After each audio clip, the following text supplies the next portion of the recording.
Merhabalar. Yeni bir bluz modelimize başlayacağız. Bu bluzu ben Alize'nin bu dergisinden yapacağım.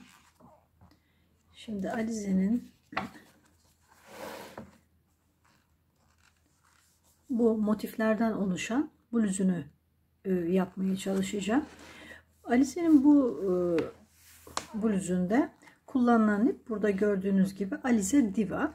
Bu yazlık bir bluz. Ama ben bunu Alize Angora Gold ile yapacağım. Bunun için Alize Angora Gold'un buradaki zemini yine siyah kullanacağız. Siyah rengini 60 numaralı rengini kullanacağız. Aralardaki diğer bu renklendirmeler için de batik olanını kullanacağız. Alize Diva'nın yine Alize Angora Gold'un batik ipi. Bunun numarası da 3368. Bu ipleri kullanarak bu bluzu örmeye çalışacağız. Kullanacağımız tığ numarası ise 3 milimetre. Şimdi bu motifleri burada bluzda kitapta verilen ölçü 36-38 bedene göre toplam 48 adet şeyden oluşuyor, motiften oluşuyor. Motifin büyüklüğü ne kadar olacak onu bilemiyorum. Şimdi çünkü bu Alize Angora Gold'lar ütüye de geliyor. Ütüyle de motiflerin büyüklükleri biraz değişebiliyor. O yüzden şimdi öncelikle bir motifimizin yapmasına başlayalım. Motife başlarken siyah renkte bir sorun yok. Ancak batik rengi yaparken batikler biliyorsunuz burada grup grup oluşuyor. Şu şekilde içinden renk gruplarını çıkardım. 3 ana renk çünkü kırmızı, yeşil ve kahverengi, sarı gruplarından oluşuyor. Burada böyle önce bir ayrım yapıyorum. Bu ayrımı yaptıktan sonra daha önce birkaç tane ördüğüm motif var mesela. Bunlar toprak renginden olanlar. Bakın bu şekilde. Yani rengi biraz siyah olacak ama yakından çekmeye çalışacağım. Detaylı anlatmaya çalışacağım.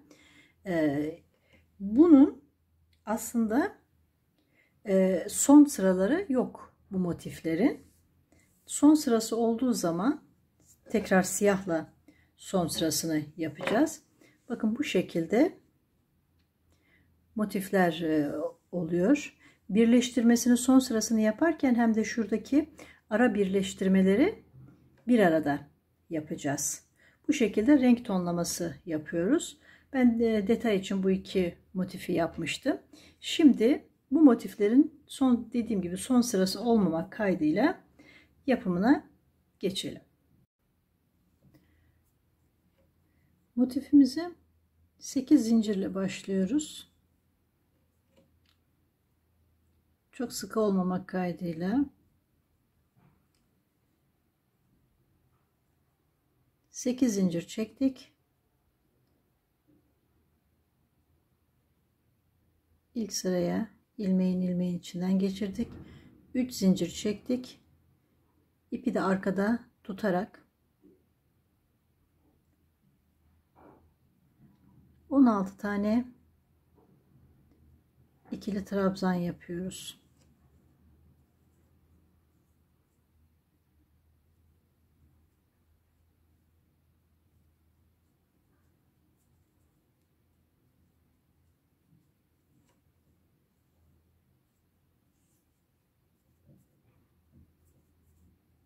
Bu yuvarlağın içerisine 16 tane ikili trabzan. 16 tane trabzanı yaptıktan sonra ilk zincirin başına batıyoruz. İlmeği ilmeğin içinden geçiriyoruz. 4 tane zincir çekiyoruz. Ve ilk şurada oluşan şekilden V şeklindeki şekle batarak aralarda bir zincir olmak üzere 16 tane boşluk yaratıyoruz.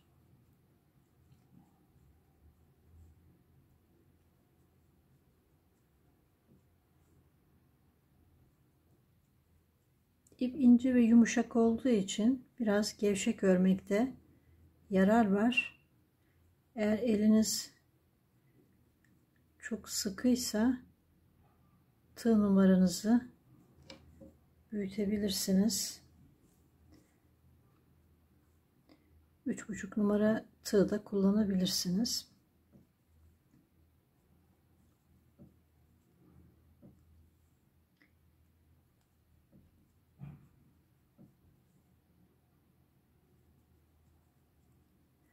Şimdi ortadaki modelimiz bu.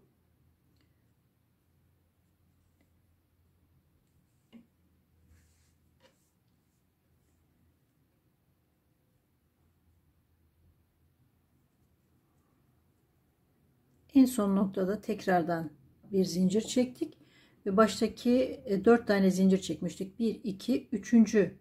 zincirin tepesine ilmeği geçirerek sabitliyoruz ve bunu koparıyoruz.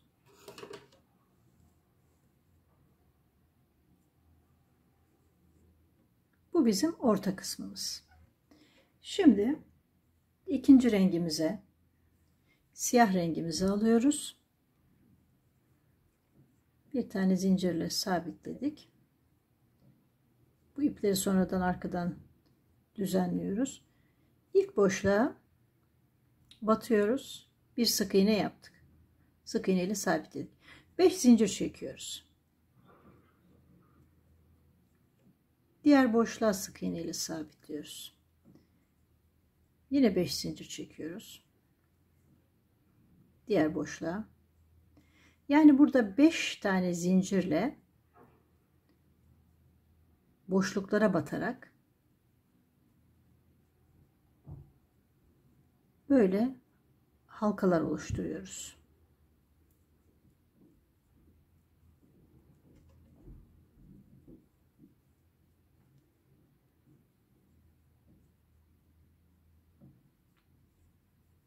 Bu şekilde siyah renk ile 5 zincir çekerek bu şekilde halkalar oluşturuyoruz.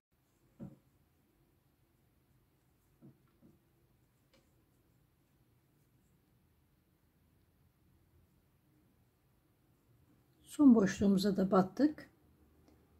Tekrar 5 zincir çekiyoruz ve ilk bağlama noktası yaptığımız siyah sık iğneden sabitliyoruz. Şimdi bunu yaptıktan sonra bir sık iğne ile ilk boşluğa çıkıyoruz. 3 tane zincir çekiyoruz. Aynı boşluğa 4 tane ikili trabzan yapıyoruz. 4 tane ikili trabzan yaptık. 5 zincir çekiyoruz. Aynı deliğe 4 tane ikili trabzan daha yapıyoruz. Bu bizim köşelerimiz oluyor.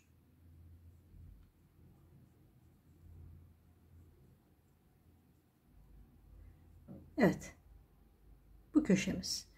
Zincir çekmeden diğer boşluğa sabitliyoruz. 5 zincir çekiyoruz. Diğer boşluğa sabitliyoruz. Yine 5 zincir çekiyoruz. Diğer boşluğa sabitliyoruz. Bakın burada bu işlemi 2 kere yaptık. Bunu yaptıktan sonra tığımızı doluyoruz. Diğer boşluğa 4 tane trabzan yapıyoruz. Bu da ikinci köşemiz oluyor.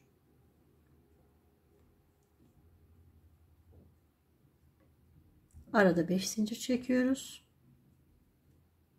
Tığımızı doluyoruz. Aynı köşeye yine 4 tane trabzan yapıyoruz.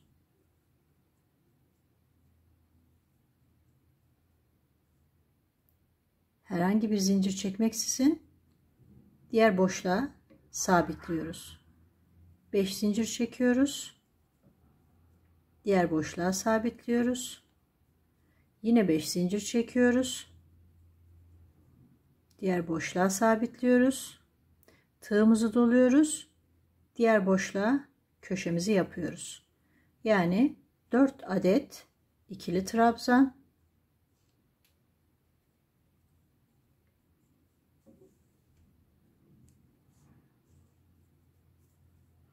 5 tane zincir,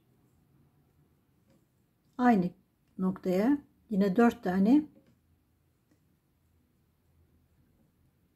ikili trabzan.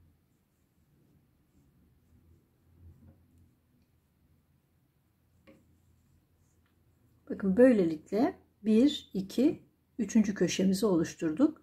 Şimdi 4. köşeyi oluşturacağız.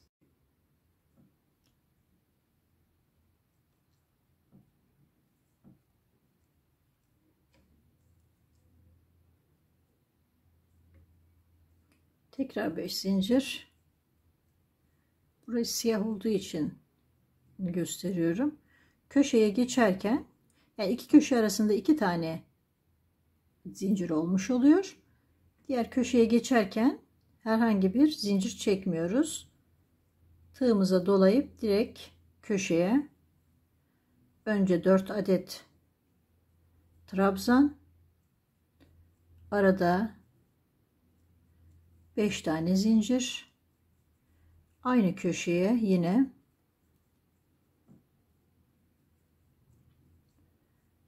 4 adet trabzan yapıyoruz.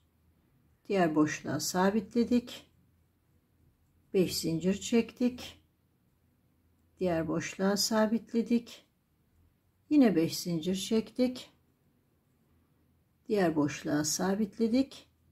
Ve burada yine zincir çekmeksizin direkt 4 adet trabzan için çektiğimiz 3 adet zincirin tepe noktasına ilmeği ilmekten geçiriyoruz ve bir tane sık iğne ile bunu sabitliyoruz. Siyahımız da burada bitiyor. Şimdi son sıraya, yani birleştirmeden önceki son sıraya geçiyoruz. Diğer batik rengimizi alıyoruz.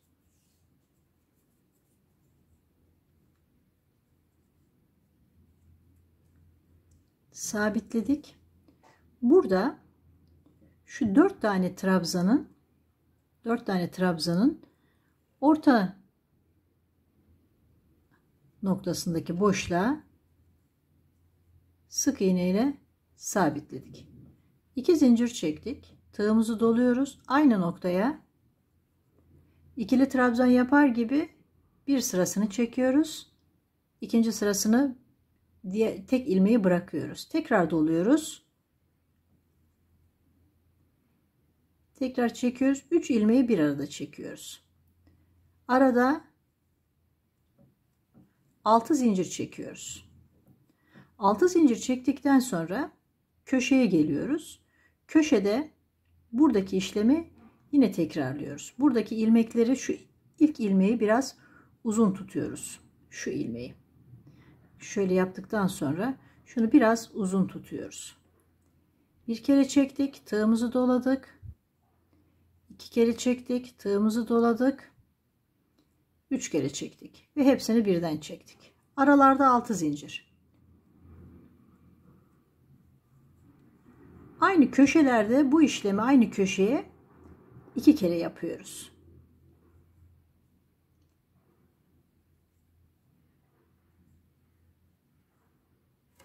Köşeyi 2 kere yaptık. Yine 6 zincir çektik. Diğer 4 adet trabzanın başına geldik. Yine tığımızı doladık. Orta noktasına batıp burada da 2 3 kere bu işlemi yaptık. İlmekleri çektik. 6 zincir çekiyoruz. Yine 6 zincir çektik. 6 zincir çektikten sonra bu sefer bir önceki sırada oluşturduğumuz 5 zincirde oluşturduğumuz boşluğa sabitliyoruz. Yine 6 zincir çekiyoruz. Diğer boşluğa sabitliyoruz. Yine 6 zincir çekiyoruz. Diğer köşeye geldik. Köşelerde ne yapıyorduk? Burada olduğu gibi birer tane 4 adet trabzanın başına, köşeye de 2 adet bu işlemi yapıyorduk. Tığımızı doladık. 4 adet trabzanın orta noktasına battık. 1 2 3. Hepsini birden çektik. 6 zincir çekiyoruz.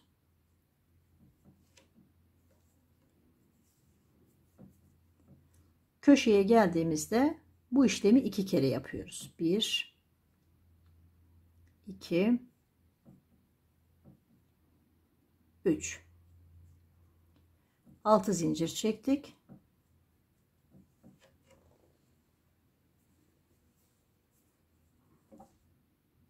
Aynı köşeye bir badem deniyor bu işleme. Bir badem daha yapıyoruz.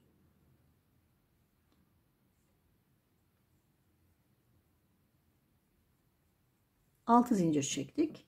Tekrardan tığımızı doladık. 4 adet trabzanın orta noktasına yine bir adet badem yapıyoruz.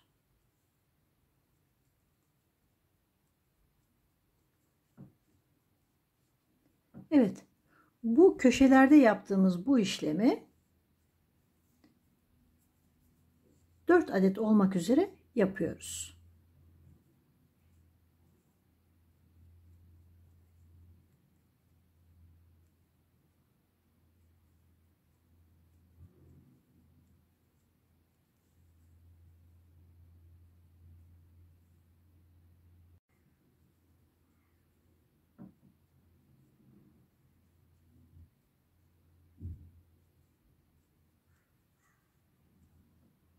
Sıra sonuna geldiğimizde ilk yaptığımız badem vardı. Onun tepesine ilmekten geçiriyoruz ve bir sık iğne ile sabitliyoruz.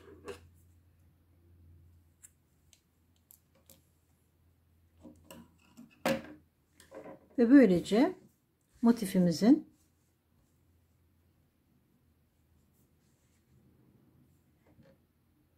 bir sıra hariç kenar siyah birleştirme sıralarını sonra yapacağız. Bütün motifler bittikten sonra bu birleştirmelerini de en son siyahla tekrardan geçeceğiz. Bu şekilde ara motiflerimizi toplam 48 adet yazıyor örgü kitabında. Ben zaten bu Alize Angora koltuğu kullanırken Alize Diva'nın uzunluğuyla karşılaştırdım. Burada yazıyor ya 100 gramda 550 metre. Alize Diva'da da yaklaşık bu uzunlukta olduğu için sadece bunda %10 oranında yün var. O yüzden ölçülerin birbirine yakın olacağını düşünüyorum. Şimdilik bu motifleri bu şekilde hazırlayıp birleştirme aşamasına getireceğiz. Görüşmek üzere.